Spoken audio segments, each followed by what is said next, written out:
Chris Brennan was 15 when he died. He'd begun to struggle with his mental health 6 months before, and on several occasions he'd swallowed small objects, so he'd been admitted to this adolescent mental health unit in South London. It was hard to keep him safe at home. We were struggling. We got some help, but it wasn't quite enough. And we thought that would be the best place to keep him safe. But things got worse rather than better, and on the 31st of August 2014, Chris attempted to swallow the top of a deodorant bottle. He then pushed a panic alarm, but staff were unable to save him from asphyxiating. Even though Chris had been here for 5 weeks, no risk assessment document and no care plan had been drawn up for him. At his inquest today, the coroner described a unit struggling to cope and staff desensitised to children harming themselves.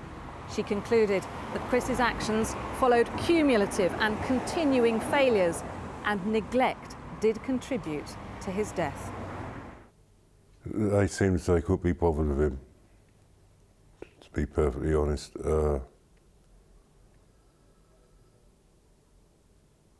You hear all too often about the most vulnerable in society, but surely a child with mental illness, they must be the most vulnerable, and he never got a care or... He was let down in so many ways. But by the hospital, when they should have been doing it, they never.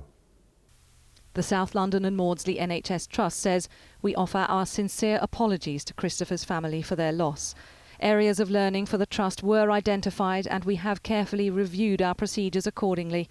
We hope this offers some reassurance to the family that lessons have been learnt." John and Kelly are now supporting a call for an independent inquiry into the deaths of children in mental health settings. It's heartbreaking hearing of other children going through the same things. I think it's been a shock to find out how many as well.